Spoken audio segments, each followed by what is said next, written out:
साल की विधवा हूँ जो कि बैंक में नौकरी करती हूँ।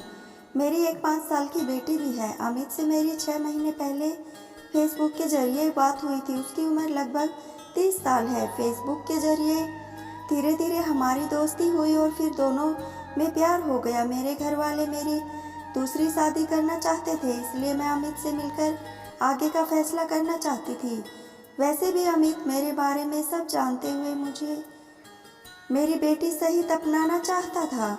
एक दिन अमित ने कॉल किया और कहा, मंजू, हमें बात करते हुए कितने दिन हो गए, क्या आपको नहीं लगता अब हमें मिलना चाहिए और अपने भविष्य के लिए कोई फैसला करना चाहिए?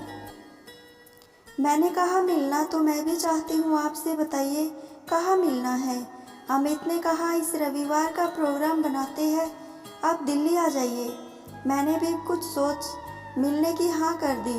रविवार का दिन था। अमित अपने तय किए होटल में पहुंचा, जहां मैं पहले से उसका इंतजार कर रही थी। अमित ने मुझे हाथ मिलाकर हेलो किया और पूछा कि मैं कैसी हूँ। मैं मुस्कुराकर बोली, मैं ठीक हूँ, आप बताइए। उसने भी वही जवाब दिया। उसके बाद अमित ने कहा, देखो मंजू, तुम तो जानती हो मेरे माता पिता तो है नहीं, भैया भाभी है जो कि मुंबई में रहते हैं और बहुत जल्द यहाँ आने वाले हैं। जैसे ही वो आते हैं मैं तुम्हें मिलवा दूंगा।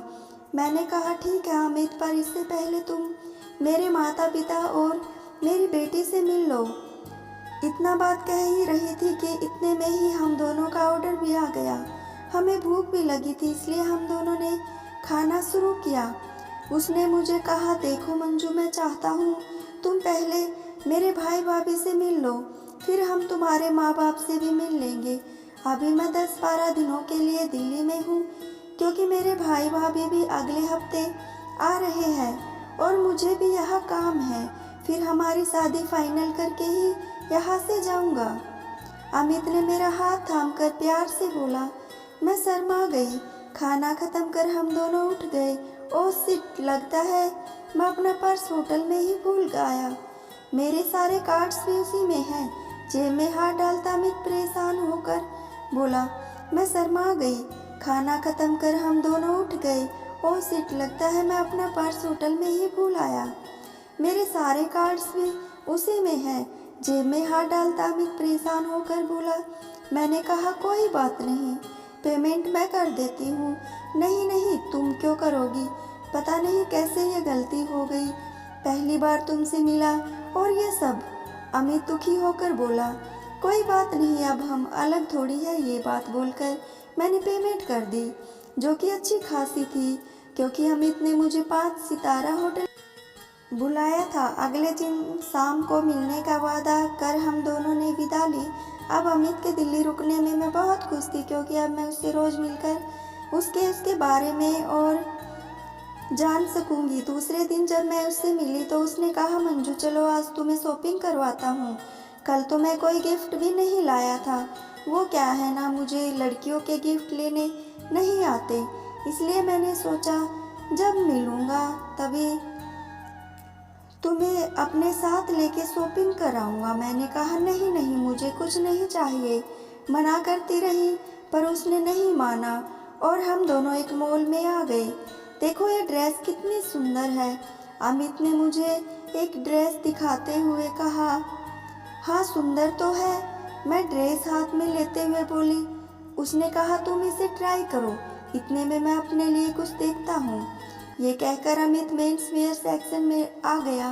कुछ पसंद आया तुम्हें? थोड़ी देर बाद मैंने उससे आकर पूछा। अमित ने कहा, हाँ, ये सब तुम ऐसा करो, इनका बिल बनवाते रहना, तब तक मुझे मोबाइल लेना है, मैं आकर पेमेंट करता हूँ। अमित ने मुझे कई जोड़े कपड़े पकड़ाता हुआ बोला। मैं बिल काउंटर की तरफ चली गई। चूँकि वहाँ भीड़ थी तो मुझे 10 मिनट लग गए, पर अंकित नहीं आया, तो मैं पेमेंट करके मोबाइल शॉप में जाने लगी, पर अमित मुझे गेट पर ही मिल गया। ले लिया मोबाइल? मैं उसे देखकर बोली। नहीं, वो असल मेरे कार्ड का KYC नहीं हुआ है। अपने काम में इतना बिजी था कि इस कारण मुझे ध्यान ही नहीं रहा। पेमेंट हो नहीं सकती और बैंक मेरा मेरठ का है, ड्रेस भी वापस करनी पड़ेगी। अमित मुंह लटकाकर मासूमियत से बोला। आगे जो उसने मेरे साथ किया उसका मुझे अंदाज़ा भी नहीं था।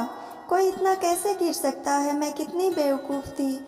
मैंने कहा, अरे ड्रेस के पैसे मैंने दे दिए और तुम मोबाइल भी मेरे कार्ड से ले लो। मैंने उसे अपना कार्ड भी पकड़ा दिया था। नहीं नहीं, ऐसे कैसे, मुझे तो लगता है कल ही वापस भी जाना पड़ेगा, क्योंकि बिन पैसे मैं यहाँ कैसे रह सकता हूँ। अमित ने मुझसे कहा, तुम और मैं अलग थोड़ी है, और फिर भी तुम्हें दिक्कत है तो बाद में पैसे वापस कर देना। अभी के लिए तुम अपने सब बिल मेरे कार्ड से पे कर देना। मैंने कहा। थोड़ी नानुकुर करने के बाद अमित ने 40,000 का मोबाइल ले लिया और हम दोनों बाहर आ गए।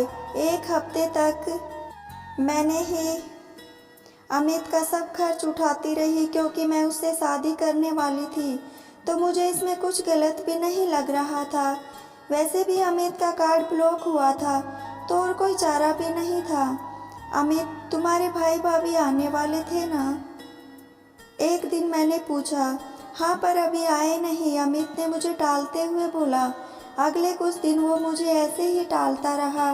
अब मुझे शक होने लगा अमित पर, कहीं वो मुझे बेवकूफ़ तो नहीं बना रहा। सुनो अमित, मम्मी पापा तुमसे और तुम्हारे भाई भाभी से मिलना चाहते हैं। ऐसे करते हैं, वो लोग यहाँ नहीं आ पा रहे तो इस रविवार हम मुंबई चलते हैं और उनसे मिल लेते हैं। एक दिन मैंने अमित को फ़ोन करके कहा। उसने कहा, अरे नहीं नहीं, वो लोग खुद ही आ जाएंगे। अच्छा ये बताओ, आज कहाँ चलना है? मेरे होटल चले?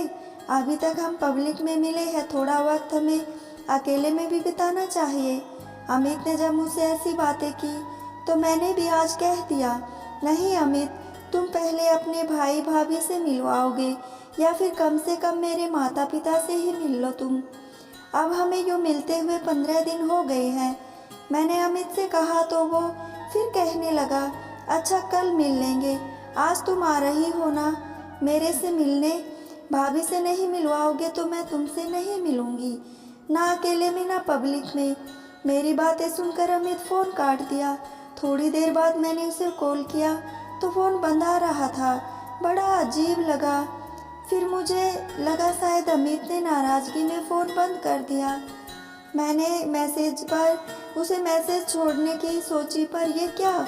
जैसे ही मैंने मैसेंजर खोला, देखा कि अमित ने तो मुझे ब्लॉक कर रखा था। मैं हैरान परेशान थी और मेरी दोस्त की आईडी से अमित से संपर्क करना चाहा, पर मुझे अमित की आईडी नहीं मिली। नहीं, मतलब उसने बंद कर दी थी। अब मेरे मन में कई सवाल गूंज रहे थे। मैंने अपनी दोस्त से अपनी शंका जाहिर की तो मेरी दोस्त ने कहा, तुझे अभी भी बस शक है, पर मुझे यकीन है वो भाग गया है। तुम्हें पता है वो किस होटल में रुका है? मैंने परेशान होकर बोली, नहीं, मुझे उसने होटल का नाम ही नहीं बताया। मेरी दोस्त बोली, अच्छा तुम्हारे पास उसकी कोई पिक्चर होगी, चलो पुलिस स्टेशन रिपोर्ट करते हैं। मैंने कहा, नहीं नेहा, उसने कोई पिक्चर खींचने ही नहीं दी। ये बोल के कि उसे पसंद नहीं है और जब शादी हो जाएगी तब तो असलियत में मेरे साथ होऊंगा। पिक्चर की क्या ज़रूरत? अब मेरी आंखों से आंसू बहने लगे। मेरी दोस्त ने कहा, मतलब वो तुम्हारे पैसे खर्च करवा कर भाग गया। अब उसका नाम भी असली है या नहीं, इसमें भी शक है। अब मैं सिर पीटते हुए बोली, अब मैं क्या करूं?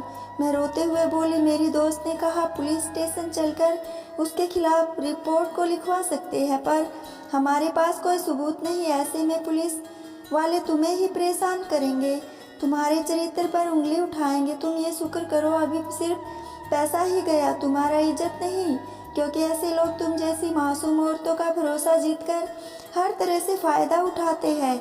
बस मेरी दोस्त ने मुझे समझाया। मैं दुखी और हैरान थी, कैसे कोई इंसान 6 महीने तक प्यार के वादे करने के बाद ऐसे धोखा दे सकता है, वो भी कुछ रुपयों के लिए। मैं टूट चुकी थी इस धोखे से, इसलिए छुट्टी लेकर घर आ गई और अपने कमरे में आकर बिस्तर पर गिर पड़ी और खूब रोई। अगले कुछ दिन तक मैंने बार बार अमित का नंबर मिलाने की कोशिश की, पर वो बंद आ रहा था।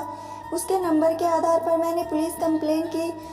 सोची भी, पर फिर ये सोचकर चुप हो गई कि इससे मेरी बेटी और मेरे माँ बाप को कितना कुछ सहना पड़ेगा, क्योंकि हमारा समाज औरतों को ही दोष देता है। और मैं तो एक विधवा भी थी। थोड़े दिनों में मैंने खुद को सामान्य कर लिया, पर मैं अमित के धोखे को कभी नहीं भूल सकती थी, क्योंकि मैंने सच्चा प्यार किया था और बदले में उसने मुझसे हजारों रुपयों के साथ मेरे विश्वास पर भी डाका डाला था। मैंने सारी जिंदगी शादी ना करने की कसम खाई। दोस्तों, ऐसे लोगों से सावधान रहना चाहिए।